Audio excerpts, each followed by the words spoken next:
mu doonoon leerug maam Cheikh Ibrahima Fall ji nga xam ne moo gënoon a jege maam Cheikh Fall si ak mbokk si kudul moom waaye tamit doon doomi maam Cheikh Fall ji nga xam ni yoroon na xam li mu soxna waaye lu mu bokkal maam Cheikh Ibrahima Fall li mu defal baayam kenn def ko si taxawaay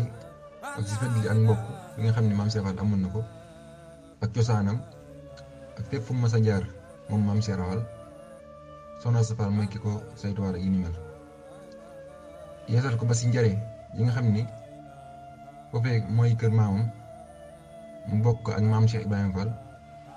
ak wàq ji nga xam ne foofu lañ denc maamam Sëriñ Ahmadou Rokhaya muy waajur maam Cheikh Fall waaye Soxna Asta yëmul si loolu toppoon na tànki waajuram ba Sidi Ibrahima Fall ba yegg si Warak xam ne taarixu maam Cheikh Fall ak Warak sori woon na ba ak Njaay fenn fu si nekk place ba fa maam Cheikh Fall amoon Soxna Asta mooy ko dem fex ba dund la barab bi noonu la ko toppee ba si Mbàkke Kajoor ji nga xam ne foofu la waajuram bi di Sidi Ibrahima Fall su koy woon jébbalu si sëriñ bi barab ba tey suñ ko xamee ba di si jëriñu Soxna Asta Fall la tax doon gi mu doon maam Cheikh Fall dafa jug nag laxasaay ngir liggéeyal maam Cheikh Fall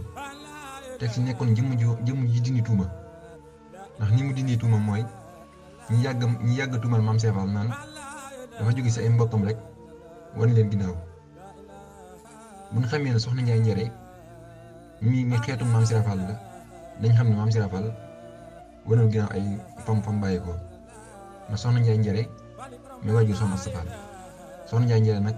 maam Njaay Fatma mooy waajuram maam Njaay Fatma maam Seynabou Njaay ñu bokk ndey ak baay maam Seynabou Njaay muy waajur maam Cheikh Ibrahima Fall la ba muy dina ndax loolu firnde la si ni doomu nijaayam la jël andi ko si kër gi muy ak i jarbaatam muy soxna Njaay Njare bi ñu maam Cheikh Fall ci lépp nag ci fàllu gépp moom Soxna Asta Fall waaye boo xoolee lépp si ak dundam mi ngi ko defee njaareem nga xam ne foofu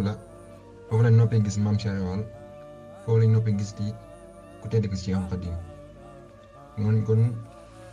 ak dundam gépp dundam gu barkeel la moom Soxna Asta Fall Njaay Njare